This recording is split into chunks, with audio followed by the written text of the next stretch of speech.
Bueno, yo voy a hablar del caso de Dorotea Puente.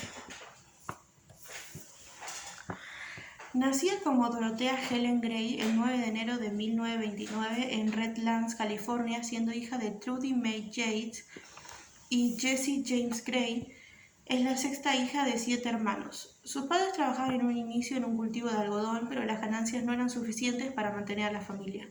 Su madre y padre tenían problemas con el alcohol. En muchas ocasiones su madre llegaba borracha a la casa, no le importaban sus hijos y su padre vivía borracho todo el tiempo. No les prestaban atención y casi siempre se la pasaba borracho desmayado por completo en el sofá. Además tenía tendencias suicidas. En muchas ocasiones su madre se iba a trabajar y el esposo estaba desmayado. Ella encerraba a Dorotea y sus hijos en un closet y les dejaba un poco de comida hasta que volviera. Su padre intentó varias veces quitarse la vida sin haberlo logrado, pero él muere finalmente en el año 1937 por tuberculosis. Su madre ante esto intenta mantener su familia a flote, pero solo un año después su madre fallece en 1938 a causa de un accidente en motocicleta. Esto haciendo que Dorotea y todos sus hermanos quedaran completamente huérfanos. Aunque ellos ya habían estado en orfanatos por quejas de los padres, ya que se los quitaban algunos días, pero ahora fue definitivo. Dorotea quedó a su suerte pasando por varios orfanatos y durante esta experiencia Dorotea dice que vivió bastantes momentos de abuso por parte de sus profesores y personas que trabajaban dentro de este lugar. Tiempo después dicen que algunos familiares de ella se la llevaron a vivir a Fresno, en California, pero allá es donde ella, mientras va a la escuela, comienza a mentir sobre su vida. Como que ella había nacido en México, a veces decía que sus papás la habían abandonado, a veces decía que alguien la había adoptado y después la habían abandonado. Después que eran 18 hermanos y solamente 14 habían sobrevivido a la vida adulta. Entre muchas otras cosas que algunas no entendían por qué lo decía o capaz por el dolor que había pasado, como que trataba de inventarse una vida. Para 1955, ella contrae matrimonio por primera vez a la edad de 16 años. Se casó con un hombre llamado Fred que estaba volviendo de la guerra y cuando ella lo conoció también había empezado a mentirle. Le había dicho que tenía una hermana que era embajadora de Suecia, que a los 13 años había vivido el bombardeo de Hiroshima y que incluso era muy amiga de una actriz de Hollywood. Él en cambio no preguntaba casi nada ya que le gustaba que ella hiciera lo que él decía, él era mayor y podía controlarla de una forma fácil. Con este hombre tuvo 2 hijas en 1946 y en 1948. Sin embargo, ella no estaba preparada, por lo que una la dio en adopción y la otra la entregó en un orfanato. Fue cuestión de tiempo de que el matrimonio se acabara, él empezó a ver comportamientos explosivos y extraños en ella y la dejó, pero ella sintió esto como una pérdida muy fuerte y para no sentir esa vergüenza, ella empezó a decir a las personas que la conocían que en realidad había quedado viuda, que su esposo había fallecido y que nunca había dicho que él la había abandonado. Cuando él se fue, ella entra en un estado muy fuerte de depresión y ansiedad y cae bastante en el alcoholismo como lo hacían sus papás que sufrían de esto. Por este tiempo, cuando se acaban de divorciar de este hombre, ella comienza a falsificar algunos cheques, pero la policía la atrapó y fue condenada a 6 meses de prisión para este momento. Tiempo después, ella vuelve a quedar embarazada de un hombre que había conocido una noche y cuando tuvo a la bebé también la dio en adopción. Para 1952, ya había conocido y contrae por segunda vez matrimonio con un hombre llamado Axel Johansson. En este momento ella también buscaba cómo cambiarse su nombre y que las personas no conocieran muy bien su identidad. Así que para este matrimonio su nombre fue Tela Singwa. Para conquistarlo también ella le dijo que tenía ascendencia egipcia y musulmana después de que él vuelve de uno de sus viajes, ya que también estaba en el tema de la guerra y viajaba mucho. Ellos tienen una discusión bastante fuerte y Axel toma la decisión de llevársela a un psiquiátrico. Es interesante porque dentro de este lugar le dan sus primeros índices de lo que puede padecer ella y dicen que era una mentirosa patológica. Ella mentía muchísimo desde pequeña, pero ahora se había convertido en una patología. Dentro de este psiquiátrico, ella decidió abrir un burdel y hacer que diferentes chicas trabajaran ahí. Tras todo esto, ella fue arrestada nuevamente por la administración de este lugar que era completamente ilegal y le dan 90 días de cárcel, sale de la cárcel, la vuelven a atrapar esta vez por el término de vagancia y la vuelven a meter otros 90 días más. Cuando sale de esto, Ella decide comenzar a buscar un rumbo diferente en cuanto a sus profesiones y esta vez decide dedicarse al tema de la enfermería, especialmente estando al cuidado de personas con discapacidad y también en edad avanzada con circunstancias particulares como por ejemplo ancianos adictos, alcohólicos o con algún tipo de trastorno mental. Para el 1966 ella se divorcia de su esposo Johansson, pues todo esto por lo que ocurría que él venía, que no le era fiel a la relación, entre muchas otras cosas. Y tiempo después conoce a otro hombre llamado Roberto Puente, de allí viene su último apellido, pues ella toma su apellido, pero lo curioso es que este es un chico de 19 años que tenía una diferencia de edad bastante grande con ella, pues ella ya estaba sobre los 50. Él provenía de México y pues muchas personas que lo conocieron dijeron que realmente ellos sentían que este hombre estaba con ella simplemente por la ciudadanía americana y que no tenían absolutamente nada en común, que eran polos opuestos y que muchos no sabían cómo seguían juntos. Sin embargo, el matrimonio duró muy poco tiempo, ella solo se mantuvo con este apellido durante más tiempo aún, pero fue porque Roberto huyó. Literalmente él se casó y huyó, pero nunca habían firmado los papeles de divorcio y ella tampoco los quiso firmar, pues hasta que no volviera. Sin embargo, pasó un buen tiempo y ella finalmente firmó los papeles de divorcio como 2 años después, porque ella sintió que era el tiempo de hacerlo. Pero fueron 2 años que seguían casados sin estar juntos. Para esta época ella fue designada como una de las ayudantes principales dentro de una casa de personas ancianas y que tenían las condiciones anteriores en la ciudad de Sacramento, en California. Para este momento, que ya era 1976, ella se casa por cuarta vez con un hombre llamado Pedro Montalvo, con el que viven dentro de esa casa. Esta dicen que era una casa de 3 pisos y ella vivía en el segundo y tercer piso. E incluso muchos decían que ella tenía muchos afiches y diplomas en su habitación, parte de su estructura de mentirosa patológica, pues obviamente ella no tenía ninguno de esos estudios y era para que la gente le diera más credibilidad. También tenían muchos cajones llenos de medicina y normalmente eran habitaciones con camas separadas por una cortina como los de hospitales. La verdad, ella hacía un esfuerzo muy grande por ganarse a la comunidad, como que todo el mundo la quería bastante. Ella era como la típica buena samaritana y uno pues la ve anciana, grande, y uno dice la viejita tierna, e incluso ella llegaba a bares o fiestas y le pagaba a todo el mundo los tragos y uno no sabía de dónde sacaba el dinero. Y muchos pensaban que era alguien interesante, pues porque antes supuestamente había sido actriz y tenía muchos exnovios de la industria del entretenimiento, entre otras cosas así. Sin embargo, su cuarto esposo comenzó a darse cuenta que habían cosas que no encajaban mucho en la labor que ella hacía dentro de la casa. Comenzó a ver que parecía que ella estafaba a los ancianos por unas movidas un poco extrañas. Ella les exigía a los inquilinos o ancianos que tenían como normalmente eran desahuciados o que no tenían una familia, que no estaban pendientes de ellos. Ella les pedía que por favor le firmara sus cheques del gobierno y de la pensión a nombre de ella. Esto para que ella pudiera cobrar el alquiler y bueno, las cosas que ella requería siempre. Sin embargo, ella nunca les daba una cuenta, no les decía cuánto era, sino que ella controlaba todos los cheques y gastos de todos sus inquilinos. Tras esto, este señor se divorcia de ella y luego de eso ella sigue yendo a bares y un hombre recuerda vívidamente que conoció a esta mujer en un bar, tomaron unos tragos y luego decidieron ir a la casa de él. Justo cuando él estaba llegando a su casa se sintió mucho más borracho o mareado sin poder pararse ni mover y empieza a ver cómo Dorotea empezaba a saquear su casa mientras él estaba completamente inmóvil en el sofá pero completamente consciente en su mente. Ella le roba un montón de cosas y él solo recuerda que ella le levantó la mano y le quitó el anillo también y se fue. Ya cuando este hombre estuvo consciente hizo la respectiva denuncia a la policía y lograron atrapar a Dorotea y allí fue donde descubrieron este fraude y cosas muy similares con hasta 40 personas más. En su vida, Dorotea se hizo muy amiga de una señora llamada Ruth Monroe, cuyos hijos estaban al pendiente de ella, pero igual necesitaban a alguien que la cuidara porque no vivían exactamente donde ella estaba. Ruth se hizo muy amiga de Dorotea hasta el punto que le dijo: si quieres quédate en la pensión, yo te cuido, yo tengo mis estudios de la enfermería, puedo estar al pendiente de ti. Y bueno, ella le dijo que estaba bien, le dijo a sus hijos, si el hijo se ve bien, si es amiga tuya, hagámoslo.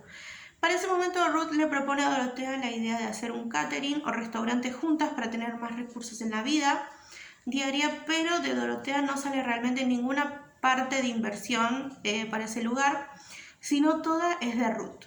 Sin embargo, durante todo este tiempo se le muere el esposo a Ruth, no prospera el restaurante, cae en quiebra y ella cae en una depresión muy fuerte. Esto afectando algunas cosas de salud y Dorotea se queda cuidándola más de cerca. Sin embargo, llega un día una llamada inesperada a su hijo y le dice a Dorotea que su mamá estaba muy enferma y que ella la cuidará. El hijo, preocupado y angustiado, va a verla y dijo que llegó y vio a su madre en la cama sin poder hablar o moverse. Estaba muy mal y ella solo lloraba sin poderle decir nada más. Él se fue y le dijo que todo iba a estar bien y que iba a mejorar, pero pocos días después, Dorotea les dice a los hijos de Ruth que se había suicidado. Cuando pasó todo esto, a los hijos de Ruth les pareció bastante sospechoso porque no era normal que su mamá hiciera eso, sino ellos hubieran sabido o ella les hubiera avisado de alguna forma que iba a ocurrir este hecho y simplemente no pensaban que esto sucediera así como así. Fue muy extraño además de que ella se enfermara más y más desde que vivía con Dorotea, así que ellos le pidieron una investigación a la policía y descubrieron que habían otras 3 personas más que ya habían denunciado a Dorotea por otros hechos familiares antes. Sin embargo, le hicieron la respectiva autopsia a la mujer y solo encontraron que fue una especie de sobredosis por medicamentos como lo eran codeína y paracetamol. Es así como la policía les dice que solo se suicida, pero los hijos nunca se creyeron realmente que esto hubiera pasado. A pesar de todo, Dorotea siguió con sus dinámicas, con la casa ayudando a todos e incluso se hacía muy amiga de todas las personas que tenían que ver con servicios sociales para ella, poder recibir esas personas y ayudarlas, que era su principal objetivo. Fue así como cuando en 1987 una de las empleadas de servicios sociales llamada Jill M., ya que no quiso decir su apellido en la investigación por lo que ocurrió, se hizo cargo del caso de un hombre llamado Álvaro González Montoya. Este hombre era un inmigrante que tenía algunos diagnósticos, entre esos uno de los más severos era esquizofrenia. Esto pues tenían que tener un cuidado muy específico y Jill llegó a la casa donde Dorotea trabajaba por diferentes recomendaciones y le dijeron que probablemente este sería un muy buen lugar para que él estuviera. Así que ella decidió que era mejor que estuviera al cuidado, además por muy buenas opiniones y reviews del lugar, y allí vivió Alberto durante un buen tiempo, pero ya para 1988 Jill va a una de las visitas que tenía frecuentemente con Alberto y el hombre no se encontraba en la casa. Dorotea le dijo que había venido unos familiares de él a recogerlo desde México porque estaba empeorando su condición de esquizofrenia y ellos le iban a dar un buen tratamiento allá.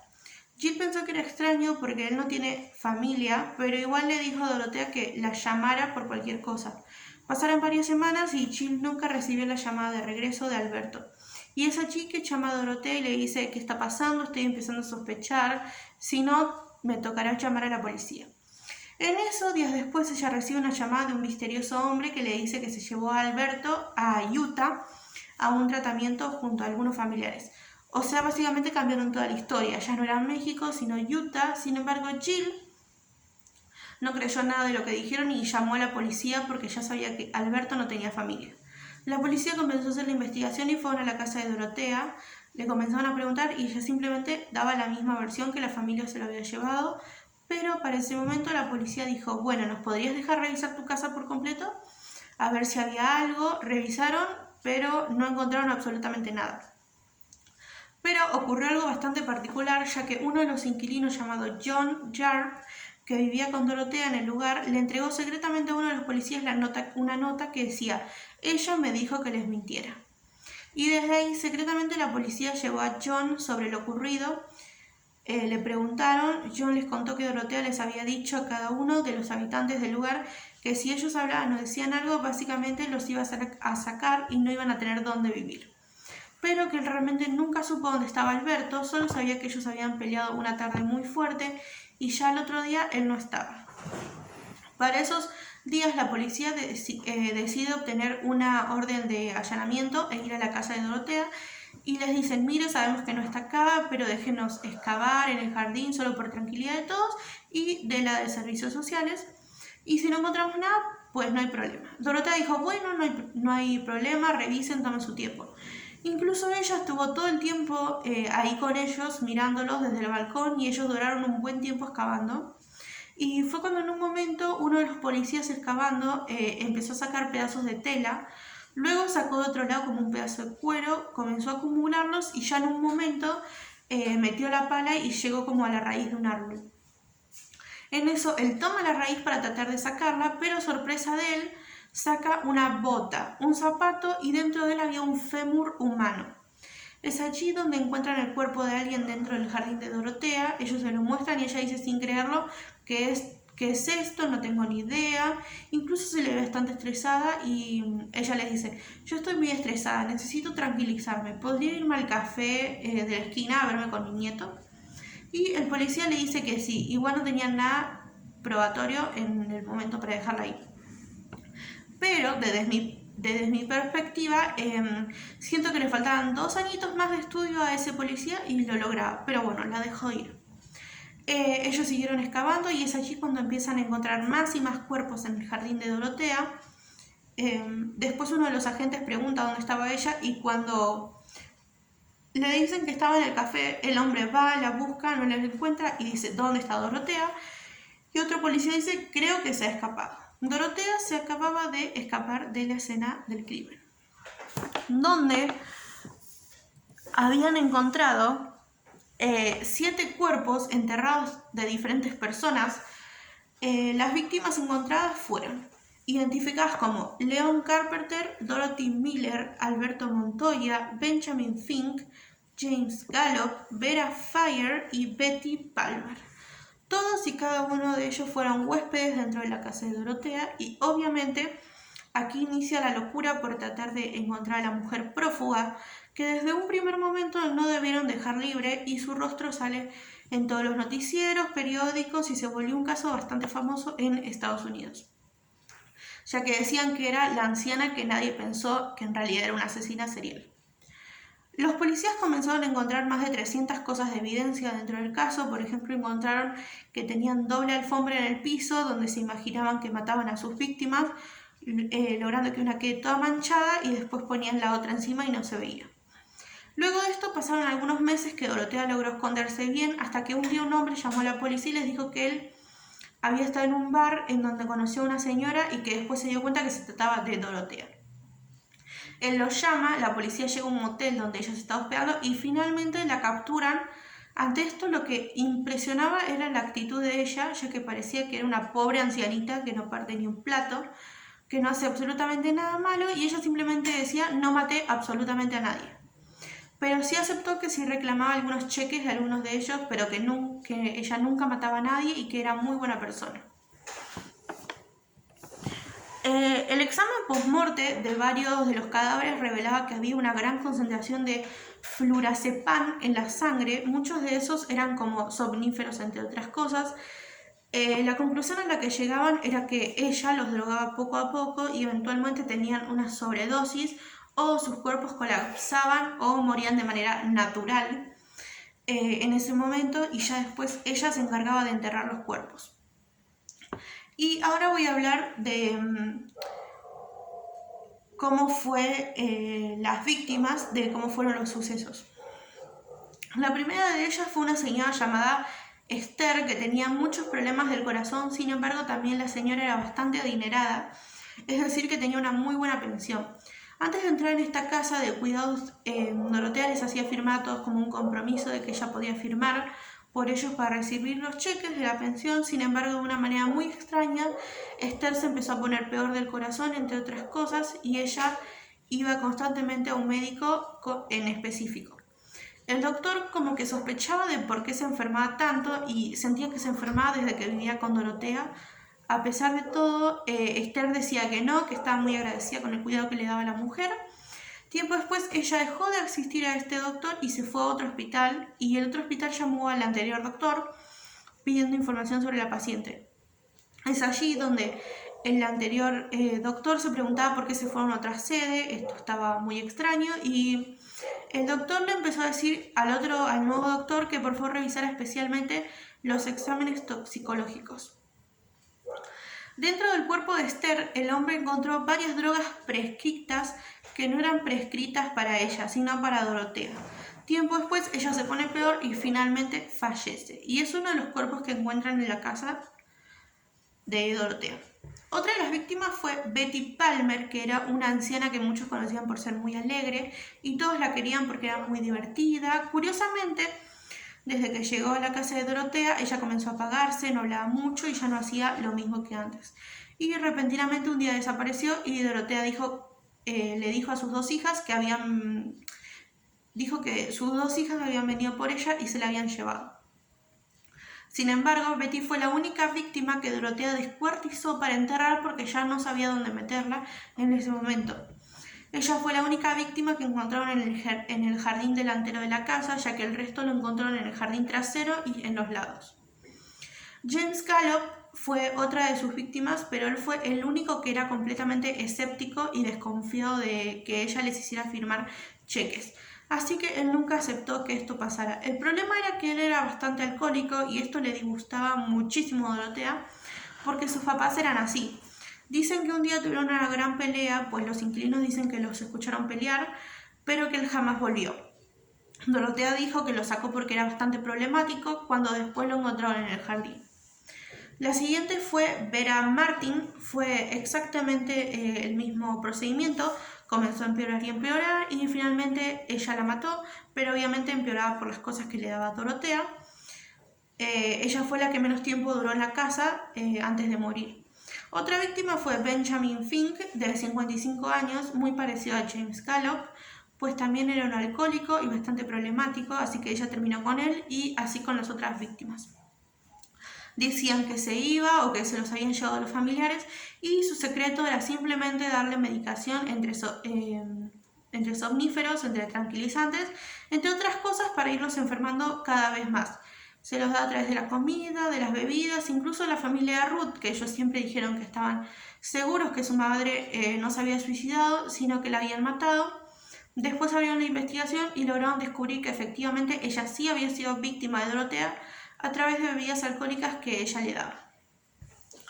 Tras descubrir todo esto, viene una parte muy difícil y es que el proceso de esta mujer fue muy complicado, ya que el primer juicio se demoró 50 días en llevarse a cabo porque estaba tratando de recolectar mayor información, pero lo delicado es que la deliberación del jurado tardó 6 meses. Esto porque muchas partes del jurado, como 3 personas en específico, decían que ella era inocente, que ellos no podían creer que ella hubiera hecho todo eso, a pesar de que se le mostraron las pruebas, ellos seguían creyendo en la inocencia de la mujer. Incluso dentro del caso mismo, solo 3 de los 9 cuerpos que encontraron fueron comprobados de que fue ella la que los asesinó y los otros no pudieron comprobarse. Hay otra cosa bastante interesante, ya que acabo de decir 9 cuerpos y solo encontraron 7 enterrados, y es que 2 cuerpos más fueron después metidos en el caso. El de Ruth, la señora que tenía el restaurante y supuestamente se había suicidado, y el siguiente que fue una expareja de esta mujer, Everson Gilmout. Fue un hombre que ella conoció y con el que empezó a salir tiempo después de haberse conocido. Ellos entablaron una relación durante un tiempo, pero sorpresivamente este hombre desapareció sin dejar rastro alguno. Ella había contratado por ese tiempo un ayudante para que le sirvieran diferentes cosas de la casa y en uno de esos días le dijo que por favor le hiciera una caja de madera, que ella necesitaba tirar muchas cosas que no le servían y él realmente nunca hizo muchas preguntas, así que un día le dijo que la acompañara a tirar esa caja a un basurero, pero durante el camino ella paró en un lugar muy cercano a un río y le dijo que mejor la tiraran ahí. El hombre nunca abrió esa caja, pero en el 86 un pescador que iba pasando por esta zona comenzó a notar un fétido olor y después vio la caja llamando a la policía y fue allí cuando ambos encontraron el cuerpo de Everson dentro de esta caja sin vida. Él estaba en un estado de descomposición muy avanzado y nunca pudieron reconocerlo ni saber cuál fue su causa de muerte. Así que fue casi una década después que pudieron resolver este caso, cuando ella fue capturada después y cuando el trabajador contó la anécdota, la policía tocaba y dijeron, ok, fue ella quien la mató, logrando resolver este caso que estaba sin resolver.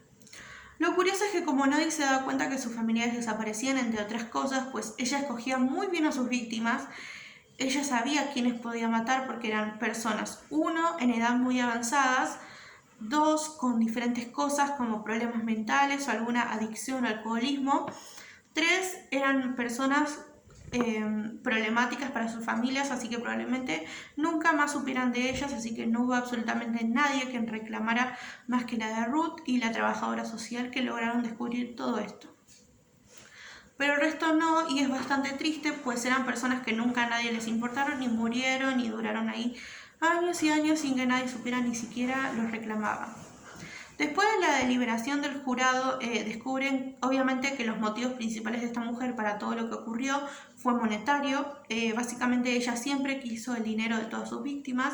Desde pequeña fue una mujer muy entregada al dinero por todo lo que les pasaba y ella solo buscaba seguir reclamando las pensiones de estas personas sin que nadie supiera que estaban muertas. Ni siquiera el gobierno mismo los buscó a ver si seguían con vida, porque ella seguía reclamando los cheques sin problemas, así que este fue el movimiento principal que la llevó a tomar estas decisiones. Escogía aparte muy bien a sus víctimas y tras esto el jurado decidió encontrarla culpable de 3 de esas muertes y a ella le otorgaron 3 cadenas perpetuas, una por cada muerte.